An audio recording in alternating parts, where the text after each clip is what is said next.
bom dia.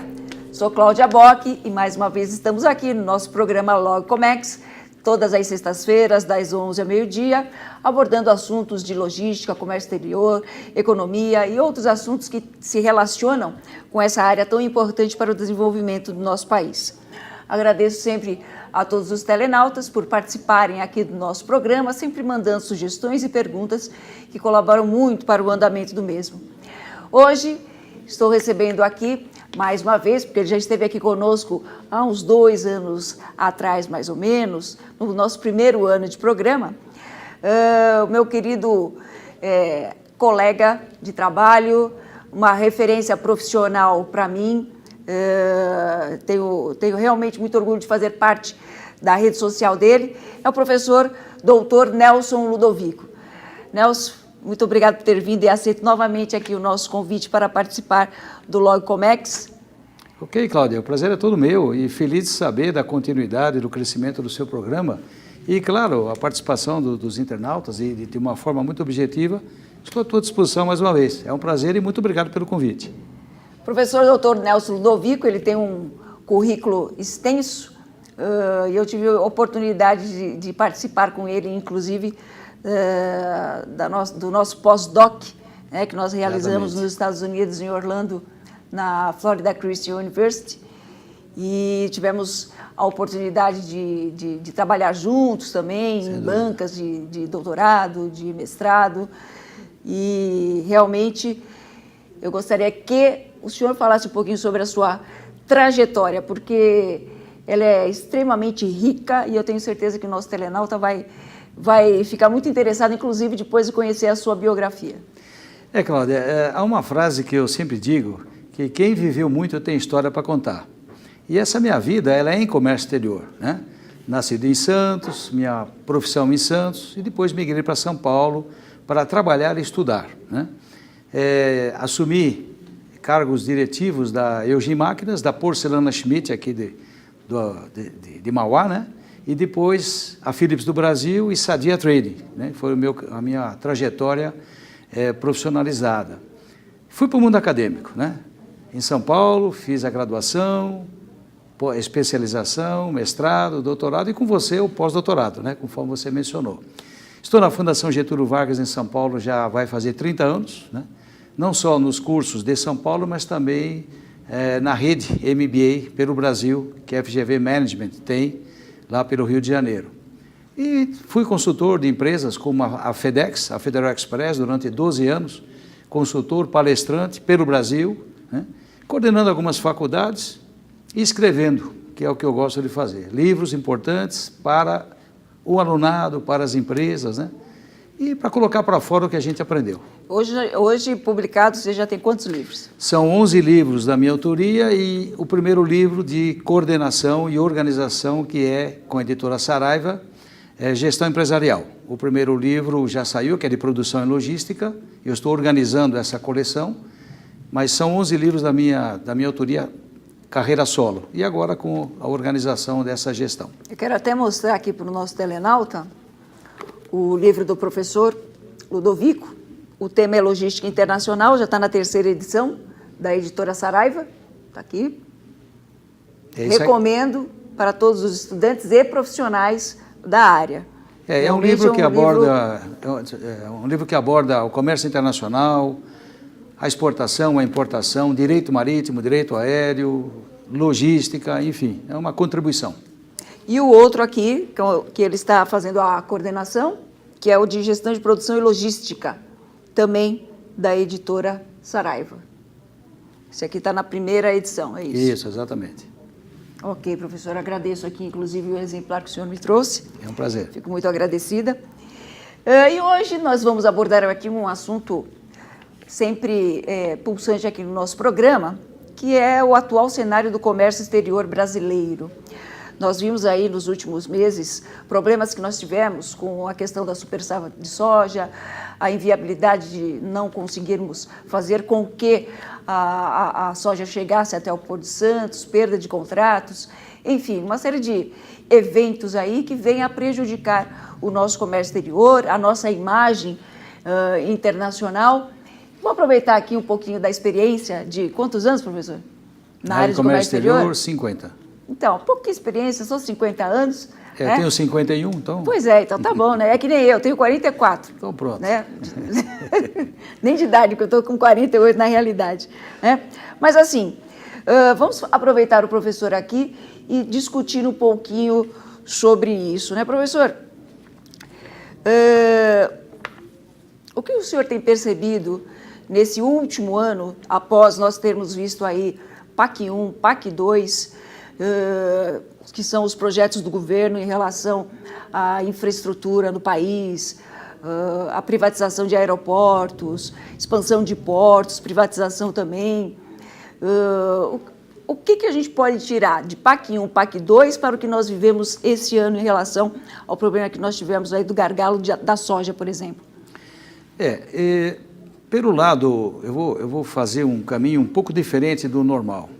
Pelo lado emocional e não racional, o país está atravessando uma dificuldade pelo sentido do anterior. Sempre o emocional, como inteligência, é aquilo que você traz para a vida de hoje, aquilo que você teve na infância.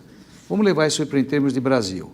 O Brasil do passado, vamos chamar de a infância do Brasil, ela se estruturou de uma forma que veio refletir na maturidade. Então, o ser humano no emocional, aquilo que ele foi na infância. O racional é o comportamento. Então, nós temos aí duas questões, o emocional e o racional na relação Brasil, considerando um comparativo com o ser humano. O emocional, o que o Brasil fez para que pudesse hoje receber ou ter o resultado de tudo que ele viu no passado e se organizou no passado. Você e eu somos dois exemplos que dão opinião, formam opinião, porque nós nos preparamos para isso. Se nós não tivéssemos nos preparado, nós não poderíamos estar em sala de aula, na consultoria, você com seu excelente programa. Então, a questão é, por que não se fez? Não é esse governo, não é o anterior. Se eu começar a voltar um pouco no tempo, nós vamos pegar lá Getúlio Vargas lá atrás, onde a preocupação social ela não entrou no lado operacional. Então, a nossa infraestrutura foi abandonada. Ontem mesmo eu estava vendo um programa no canal aberto, no canal fechado, sobre a questão do Juscelino Kubitschek. E eu me detive nisso porque eu sempre estudei Juscelino no plano de metas. A rodovia, Brasília, esqueceram da cabotagem, esqueceram da ferrovia, privatizou-se. Então hoje nós temos o quê? O reflexo do passado. Só que o racional nos leva ao quê? Ao comportamento. E qual é o comportamento do empresariado brasileiro? Avançado. Então as empresas avançaram e o governo não avançou. Onde reflete isso? O maior produtor de soja, o maior produtor de açúcar, e aí vai, o maior produtor de carne. E as nossas exportações, elas ficam naqueles 0, alguma coisa do mundo. O comércio exterior com 1,34, mas é comércio exterior. Se nós analisarmos bem, o posicionamento deveria ser pelo menos 3 vezes mais do que nós estamos fazendo hoje. Dessas 18 mil, mais umas 12 mil indiretamente, fazem as exportações como empresas, não reflete absolutamente nada. Agora, é importante para o país do ponto de vista PIB, renda per capita, e uma profissão nova. Poxa, professor, mas uma profissão nova? Sim, o Brasil passou por algumas fases do comércio exterior, e hoje eu digo que ele está na terceira fase há 23 anos, com a abertura da economia. Então, o atual cenário, ele é preocupante, mas não pelo lado do empresariado, do ponto de vista de investimento. O PAC 1, PAC 2, PAC 3, aí vai, né? Eu até brinco em sala de aula e digo assim, já virou um paquiderme. Né? É então, vamos nos mover para montar essa estrutura, fazer acontecer e deixar de retórica, porque as empresas precisam trabalhar, os nossos estudantes precisam crescer. Então, o cenário, ele é um pouco preocupante, para não dizer muito, porém, nós sempre tivemos uma boa saída pela lateral, né? O Brasil sempre ganhou a Copa do Mundo pelas laterais e não pelo centro, mesmo com Pelé. É verdade. E qual é a análise que o senhor faz hoje sobre o atual momento do comércio mundial, né? Nós estamos ainda com os reflexos das últimas crises nos Estados Unidos, na própria Europa. E isso acabou repercutindo, não só no Brasil, mas até na própria China, né, diminuindo um pouco do seu crescimento. Como é que o senhor vê agora, né? Já se passaram 5 anos de 2008, né, do auge da crise. Como é que o senhor analisa o comércio mundial hoje? As turbulências, né, como nós costumamos dizer, do ponto de vista motivacional, elas se acomodaram, né? Se nós pensarmos que estamos já terminando o 5º ano, né, daquele período difícil, né, onde os Estados Unidos, pelo menos no último trimestre, com 2,5% de crescimento, começa já a acomodar. Agora, nós temos que lembrar do seguinte, os sistemas que são implantados no mundo. Nós estamos num momento hoje que nós já vivemos no passado, o mundo viveu no passado, o protecionismo. Claro, quando há uma crise, seja ela financeira, econômica, social, sempre haverá uma retração. Então o mundo retraiu, né? Todo mundo quer vender, mas ninguém quer comprar. Então, qual é o momento hoje? O momento é procurar quebrar os paradigmas desse protecionismo. Porque quando um país se protege, ele acaba também fazendo com que o outro também se proteja. Então acaba criando um círculo vicioso. Teríamos que criar uma força naquilo que é chamado no nosso sistema do livre comércio. Vamos partir para o livre comércio. O protecionismo, ele não ajuda. Haja vista que o próprio liberalismo acabou indo para o neoliberalismo e que agora volta para o protecionismo. Então, é uma retração. O cenário, ele vislumbra, né, uma nova perspectiva. Eu tenho, assim, estudado muito essas questões da economia mundial, me atualizo o máximo possível durante a semana, tenho amigos na Europa que nos comunicamos, e há, assim, um oxigênio novo aparecendo. Nós não podemos nos desesperar.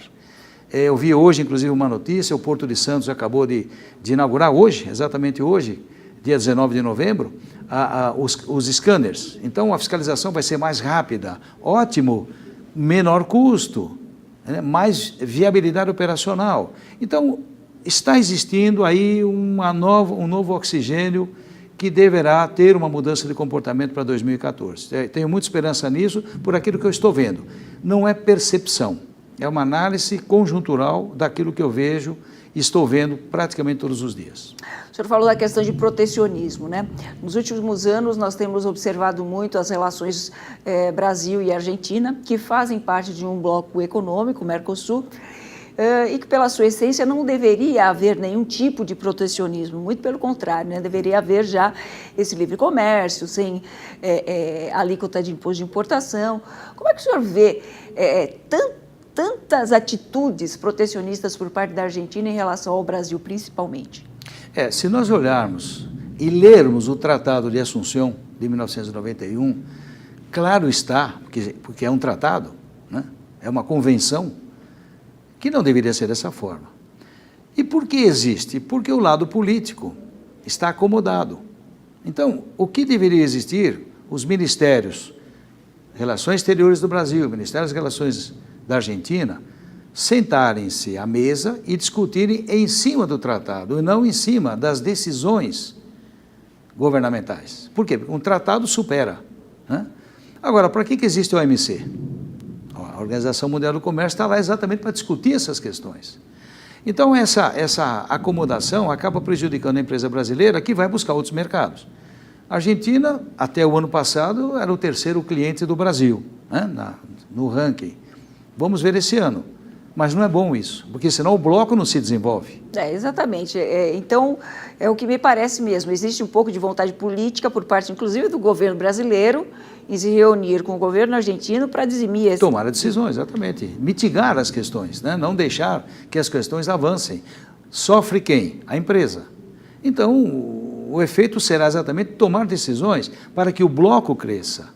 O bloco tem que crescer, porque senão a América Latina vai ficar sempre para trás.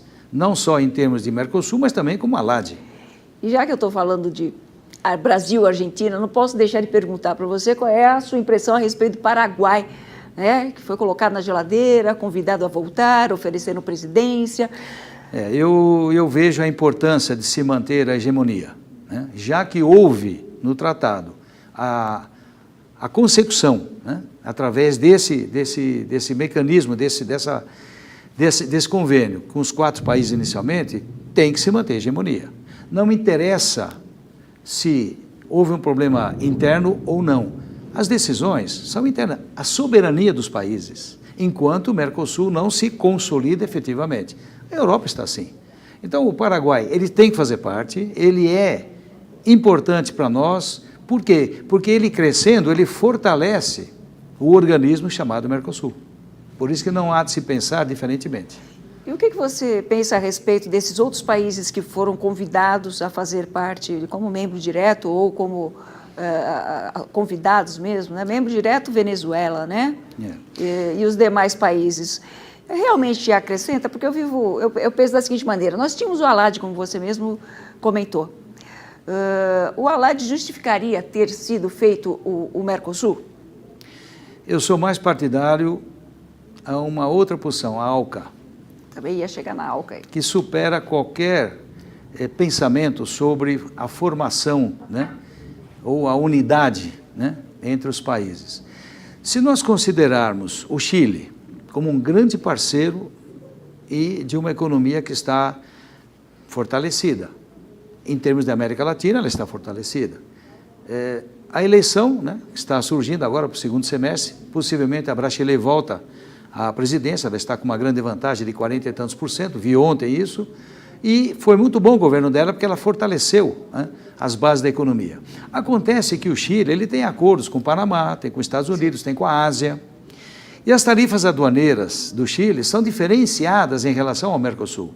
Então, para o Chile entrar efetivamente como membro, ele terá que rever as suas tarifas aduaneiras. E no sentido socioeconômico, ele ficaria prejudicado.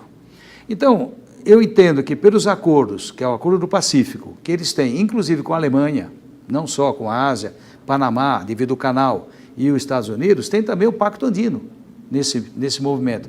Então, estar com esses países, como o Peru, como o Chile, né, tomando como base o parceiro econômico, já é um bom negócio. Por quê? Porque pode-se fazer acordos bilaterais que permitem-se dentro do tratado.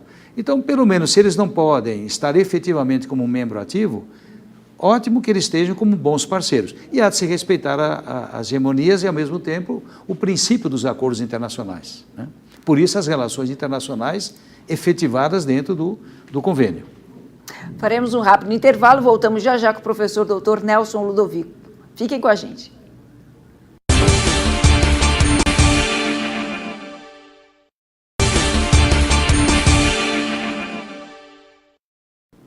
Estamos de volta com o nosso programa Logo Comex, hoje aqui com o professor Dr. Nelson Ludovico. Estamos falando sobre o atual cenário do comércio exterior brasileiro. E estamos falando de Mercosul, da ALAD, e eu vou perguntar um pouquinho sobre a ALCA, né? Nasceu morta, né? Natimorta. Natimorta, né? Eu sempre pensei que, a minha linha de raciocínio, que um dos grandes responsáveis pela morte prematura, antecipada da ALCA, acho que um dos grandes responsáveis foi o Brasil. Está na UTI, né? E eu acho que um dos grandes responsáveis foi o Brasil. O senhor concorda com isso? E qual é a sua ideia em relação ao formato da ALCA e o que isso traria de benefício para o Brasil? Olha, se nós pensarmos em 30 e tantos países, 33. 33 países que estariam formalizando, né, América para os americanos, né, o velho conceito, né? E hoje já teria até brecha para o 34, porque Sim. os Estados Unidos está flexibilizando uma série de Exatamente. setores lá para Cuba. Pela própria necessidade, né, do efeito América Central e América Latina.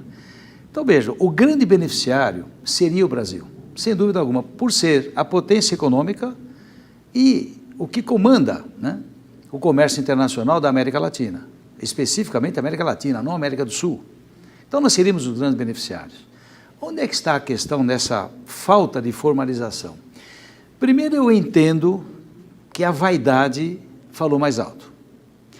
Eu não posso imaginar, vou me colocar nessa posição, porque eu já tenho 50 anos da carreira de comércio exterior, que eu tenho 11 livros editados, que eu tenho 30 anos de Getúlio Vargas, que eu sou a estrela, absolutamente. Todos os dias nós aprendemos. E aprendemos com os alunos em sala de aula, porque para dar aula você tem que estudar. Então eu não posso ter vaidade, o país não pôde ter vaidade. Essa foi uma grande falha. Seríamos os grandes beneficiários. Segundo, a falta da lição de casa. Não só o Brasil, mas alguns outros países, e poderíamos até enumerar em ordem decrescente, mas o tempo não nos permite com tanta facilidade, vários não fizeram a lição de casa. Então, os Estados Unidos quis comandar de acordo com a lição de casa que ele fez. Ora, se ele fez a lição de casa e nós também tivéssemos feito como segundo membro ativo do processo, sem dúvida já estaria caminhando. Eu ainda tenho uma esperança, não sei para quando, mas entende-se que tem que ficar na geladeira, não perder o bonde da história, não esquecer da ALCA, mas procurar o mais rápido possível fortalecer o Mercosul, para poder pegarmos um bloco para colocar dentro do outro. Nada impede. Agora, as vaidades não podem superar as necessidades. Eu sempre achei que o governo ele preteriu a entrada de divisas à arrecadação de tributos. Também. É aquela história, eu não preciso, mas na realidade... ele não quis abrir mão, né, de toda a carga tributária na importação. Por isso, Cláudia, é o efeito que nós estamos vendo na balança comercial. Quanto da indústria deixou de existir em termos de exportação devido ao quê? O mercado interno, aquecido, relativamente bom, até quando não sabemos, porém, importar matérias-primas, componentes e produtos para o mercado com imposto, com menor carga tributária. Eu fiz uma análise outro dia para uma empresa, ela trazendo do exterior e colocando no mercado interno, ela teria 28% de impostos. Do mercado interno, 37%. No mercado interno, praticamente pagamento em 30 dias. No mercado internacional, 180 dias. Pronto. Eu conheço um fabricante de parafusos, porcas, arruelas. Ele era o fabricante, né? E ele foi participar de uma feira na China porque ele estava sendo pressionado pelas montadoras, que ele fornece para as montadoras, para diminuir o preço e tal e coisa. E ele foi à China, fez lá uma visita. Quando ele voltou, vendeu 90% do seu ativo de máquinas, vendeu, desempregou um monte de gente, ficou com 10% só para garantir peças sob encomenda, parafusos sob encomenda e tal, e passou a importar tudo da China. 18 vezes mais barato do que ele produzia aqui internamente. Aí ele conseguiu até repassar um pouquinho para as montadoras. E quantos exemplos desse? Olha, a indústria de calçados de Franca, de Jaú, do Vale dos Sinos, Fortaleza, estão fazendo o quê? Uma composição de uma parte do calçado importado com o nacional. Agora, muito importante o nosso posicionamento aqui, Cláudio, se você me permitir, que os alunos nossos não levem isso para o resto da vida. São momentos da economia, são momentos do cenário internacional, foi como nós começamos o programa.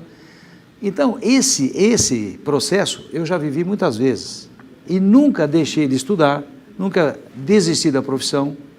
Por quê? Porque nós estamos num país que não corre o risco político, o risco econômico, o risco social, ou melhor, financeiro, né? O social está precisando mais ainda, mas não percam de vista o comércio internacional, porque ele é componente ativo do nosso sistema.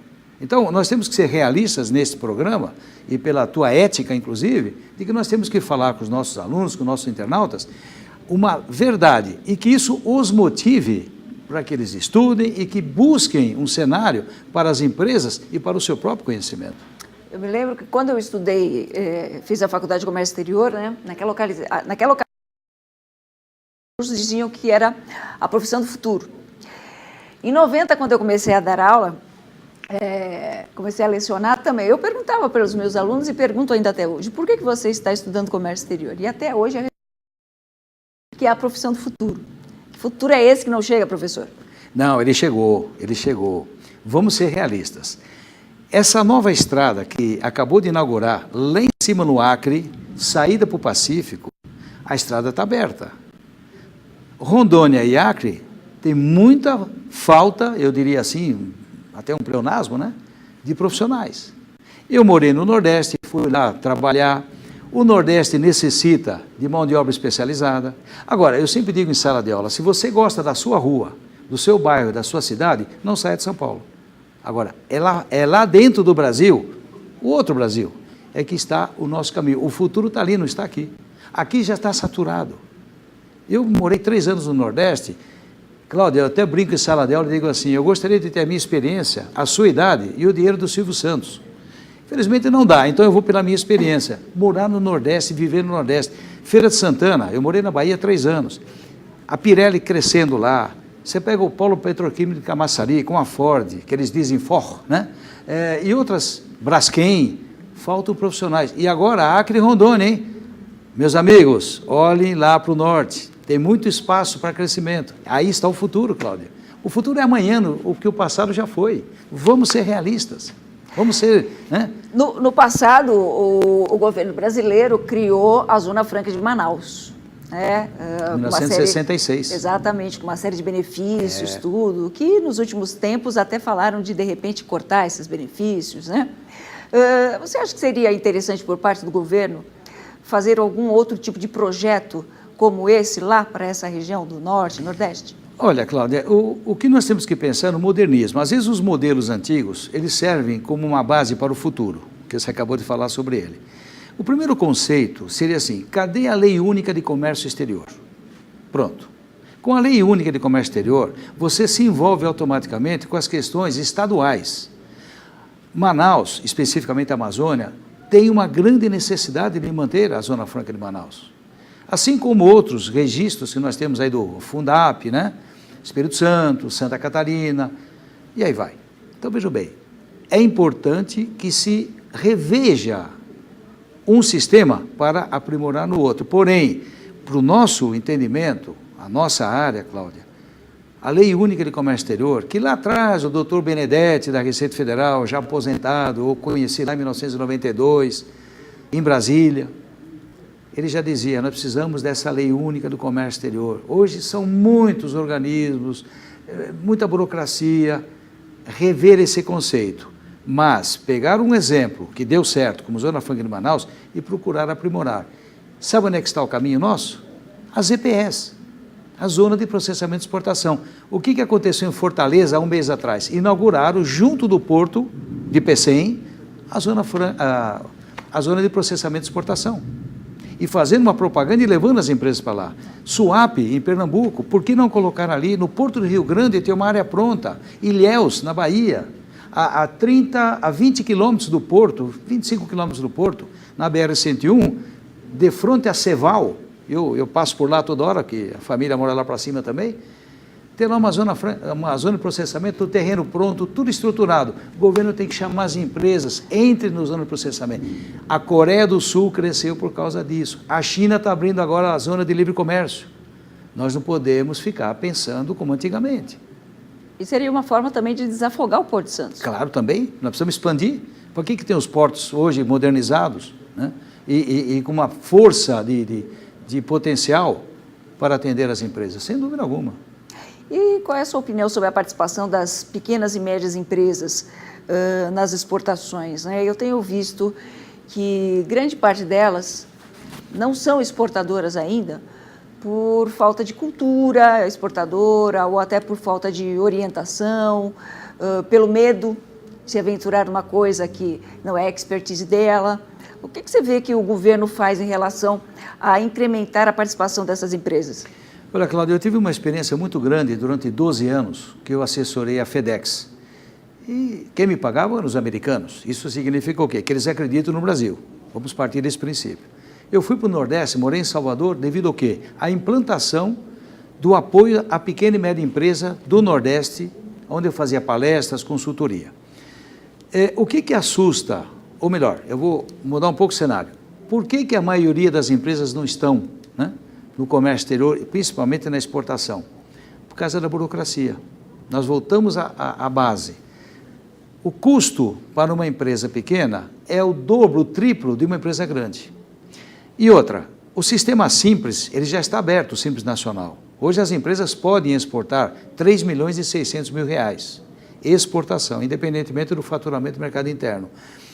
Já que é assim, que o próprio governo abriu, a partir de 2012, abriu as exportações para a pequena e média empresa sem que elas tenham preocupações com o Simples, incrementar, chamar essas empresas setorialmente, Cláudia, eu me recordo lá nos anos 70, que eu era gerente da Porcelana Real ainda, né? O Grupo Schmidt aqui atualmente, nós éramos chamados, o Grupo de Porcelana, aonde? Lá na Cassex, em São Paulo, indústria de calçados, a indústria de máquinas, e aí. Então, chamar setorialmente, pega uma Bimac, uma Bini, uma Brinque, uma Biquim, chama esses grupos, junto com a Apex, para levar a pequena e média empresa. Eu fiz um trabalho em 2008, levei 13 empresas para a Feira do Panamá. Tanto é que hoje eu sou membro ativo da Latin American Quality Institute do Panamá. Nós colocamos 13 empresas junto com a Apex, pequenas, hein? Para exportação. Nunca tinham exportado. Treinamento, fizemos todo um trabalho durante 8 meses e com a Apex nós fomos para lá.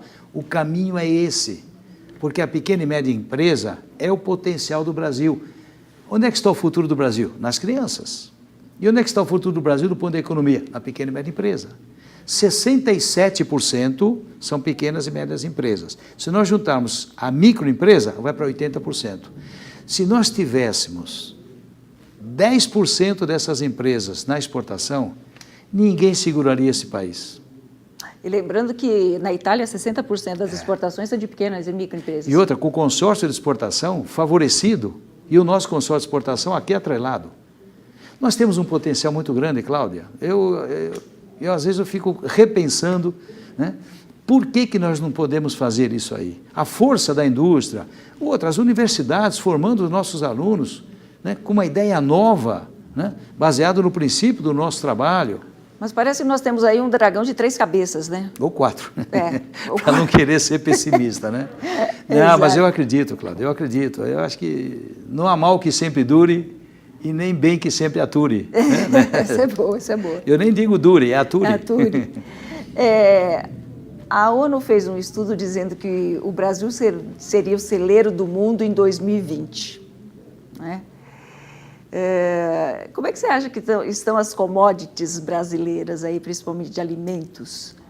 Como é que nós estamos sendo vistos lá fora, mesmo dando algumas bolas fora, como foi o caso da soja recentemente? Mas olha, Cláudia, sempre erros acontecem, não há como se dizer que tudo será perfeito. Mas olha, continuamos sendo a bola da vez, né? Você vê recordes e recordes em cima do quê? Do agrobusiness, né?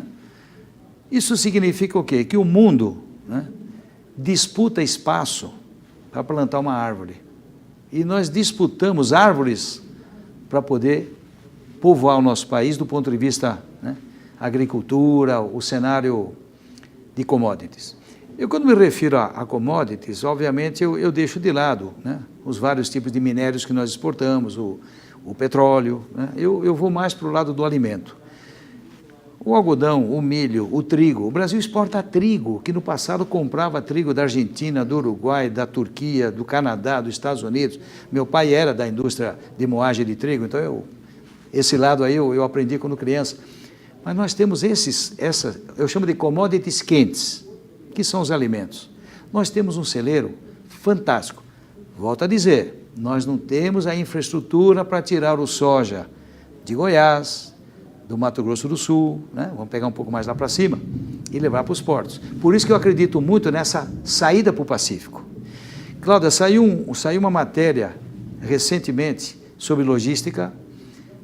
Nos Estados Unidos, 20% da produção, apenas 20%, vai para a rodovia.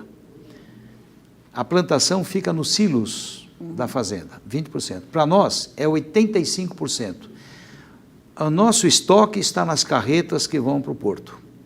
Detalhe, $25 o frete lá do Mato Grosso do Sul até Paranaguá, por tonelada. E de Paranaguá até Rotterdam, $20. Então, vejam, a infraestrutura está sendo, voltamos àquele tema inicial do programa, a necessidade que nós temos.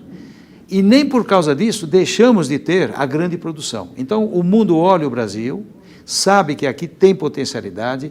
Agora, muito cuidado dentro de 2 ou 3 anos, porque a China está gastando $60 bilhões para fazer uma transposição do rio, de um rio deles, lá no norte. Quando eles tiverem água, eles vão plantar soja. Será que só eu sei disso? Pois é, né? É a falta de observação do mundo, né? E sobre a profissão, né? A nossa profissão, aí eu falei que era a profissão do futuro, tudo, né? A profissão de comércio exterior e logística é algo que tem muito a crescer ainda no nosso país? Será que essas micro e pequenas empresas elas vão abrir espaço para esses profissionais? Olha, a inteligência empresarial está num ponto de analisar tranquilamente que nas universidades, na academia, né, como nós tratamos o assunto, ali é que estão exatamente aqueles que têm uma força de trabalho e que, como se diz em inglês, o up-to-date, eles têm dentro da universidade. Se a inteligência empresarial, ela olha para isso, mas por vezes, mesmo sabendo que numa universidade, os estagiários ou aqueles que estão formando-se, né, poderão contribuir para o crescimento delas, há um receio, voltamos ao tema, pela burocracia ou pelo investimento, né?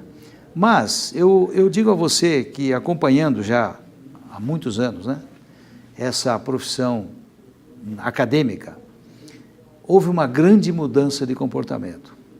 Isso significa o quê? Que a abertura da comunicação, ou seja, você tem a internet, a intranet, os canais abertos, a qualquer momento você enxerga o mundo. Então o nosso jovem, o nosso estudante, os nossos egressos, eles estão muito mais na frente do que a necessidade que eu tinha no passado, porque eu não enxergava o mundo. Então, as empresas devem enxergar as universidades, a profissão que é lindíssima, porque você trabalha num cenário de antropologia. Você não trabalha só na economia, a antropologia, como é que são os povos, como é que são as economias. A pergunta é, será que só mora no Japão japonês? Será que só mora italiano na Itália? Então, o mundo é uma antropologia hoje. Isso está se estudando dentro do marketing, no marketing global. Então, é um novo caminho. A profissão ela é recente, a primeira turma formada em 74, né? Curitiba, depois Santos, né? Nossa terra, né? Exato. Hoje é uma necessidade das empresas irem buscar esses jovens. Agora, recomenda-se que não pegue o prato feito, que vão à pesquisa. A pesquisa é fundamental, não só pela internet, mas as bibliotecas, as palestras, os workshops, os seminários. E outra coisa, desliga o telefone na sala de aula e presta atenção naquele professor que está com uma tremenda boa vontade de formar os alunos. Eu digo para os meus alunos, olha, está aberto aí o teu iPad? Deixa eu entrar nisso também. Quer dizer, não perca tempo, sabe por quê? Existe um comentário no mundo acadêmico que diz que o aluno é o melhor cliente que existe. Ele compra um produto, paga, vai embora e deixa no balcão. Tenham atenção na sala de aula. O teu professor, ele está lá para te ajudar. E eu me sinto muito orgulhoso dessa profissão, porque eu vim do mundo empresarial. Mas, olha, me realizei e me realizo no mundo acadêmico. Professor, infelizmente o nosso programa chega ao fim, eu não consegui nem formular metade das perguntas que eu tinha aqui interesse de estar participando com o senhor e com os nossos telenautas, mas sou obrigada aqui a concluir a nossa apresentação de hoje. Gostaria que o senhor deixasse aí os seus comentários finais aí para os nossos telenautas, por favor. Ok. Cláudia, muito obrigado pelo convite mais uma vez. É sempre o intuito de contribuir, estar com vocês e que se lancem na profissão, estudem mesmo. E a mensagem que eu deixo é, acreditem, porque muita coisa boa ainda há por vir. O Peter Drucker disse uma frase muito importante, né? A logística é a última fronteira gerencial a ser explorada. E a Duboc, né, disse, quem escreve um livro constrói um castelo, quem lê passa a habitá-lo. Habitem bem. Abraço. Professor, muito obrigada mais uma vez, sempre uma honra e um prazer recebê-lo aqui no nosso programa, e a você, telenauta, que esteve conosco, obrigada, um abraço, bom final de semana e até a próxima.